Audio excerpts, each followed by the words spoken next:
Hər vaxtınız xeyir əziz abituriyentlər, hər birinizi xoş gördük. Bugün sizlərlə bir yerdə qəbul imtahanına düşmüş, gördüyünüz bu sualın izahına bir yerdə baxacağıq. Sualın izahına keçməmişdən öncə kanala abunə olmağı və videonu bəyənməyi unutmayın. Gəlin indi şərtlə tanışalım. Şərtdə qeyd olunur ki, müşahidə başlanan anda K, L və M nöqtələrində olan cisimlər çevrə üzrə bərabər sürətlə hərəkət edir.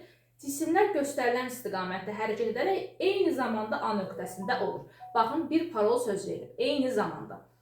Daha sonra qeyd olunur ki, dövrətmə tezlikləri arasında hansı münasibət doğrudur? Deməli, bizdən NK, NL və NM'i müqayisə etməyimiz istənir. Qeyd etdik ki, eyni zamanda, yəni K nöqtəsində olan cisim gördüyünüz bu istiqamətdə A nöqtəsinə gəlir, müəyyən bir zaman sərf edir. Tutaq ki, T zamanı sərf edir. M nöqtəsində olan bax bu cisim A nöqtəsinə gəlmək üçün o da müəyyən bir T zamanı sərf edir. L nöqtəsində olan cisim isə A nöqtəsinə gəlmək üçün o da nədir?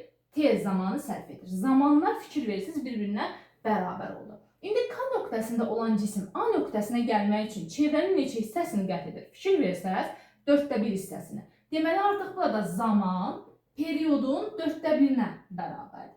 İndi mən buradakı periodu TK ilə işarələyəcəm. K nöqtəsində olan cisimə baxdığımız üçün. Digərində isə M nöqtəsində olan cisim A nöqtəsinə gəlmək üçün yenə baxın, fikir versək, çevrənin sadəcə bax bu hissəsini, yəni 1/4 hissəsini qət edir. Ona görə yenə T bərabərdir, 1/4 vurulsun. İndi burada TM yazacağım. Aha. L nöqtəsində olan cisim fikir versək, çevrənin neçə hissəsini gedir? Artıq 2/1 hissəsini, yəni yarısını qət edir. Ona görə artıq burada kiçik T bərabərdir, 2/1 vurulsun, böyük T və L yazacaq, qarışdırmayaq deyə. İndi burada gəlin TK-nı tapaq, onu qırmızı ilə göstərəcəm. İndi baxın, buradan TK-nı tapsaq, 4-ü nəyə vuracam? Kiçik T-yə, 4T-yə bərabər oldu. İndi burada TM-i tapsaq, 4 vurulsun, yenə kiçik T olacaq. Buradan TL-i tapsaq, artıq burada TL nəyə bərabər olacaq? Fikir verin, 2 vurulsun, kiçik T-yə. Ona görə 2T yazdıq. İndi baxın, fikir verin, TK, TM və TL müqayisə edə bilərəm. Fikir versəz, TK və TM bir-birinə nədir? Bərabərdir. Yazıram onda. TK bərabərdir TM-ə. Və burada TL fikir versəz, bunlardan nədir? Kiçikdir. Bu 2T'dir, bu 4T'dir.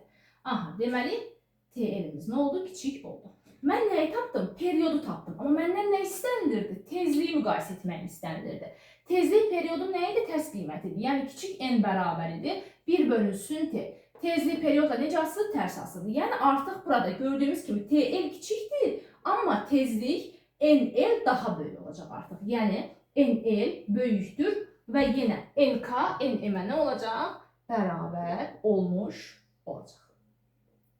İlk öncə periyodları tapdıq, sonra tezliyə nə etdik? Keçdik. Və tezlik də periyodda necə asılıdır? Tərs asılıdır. Bunu nəzərə alırıq və tərs asılı olduğuna görə burada TL nə olsun? Kiçikdir. Axı tərs asılıdır. İndi artıq NL daha böyük olur və yenə NK, NM-ə nə olur? Bərabər olur. Bu qədər sadə.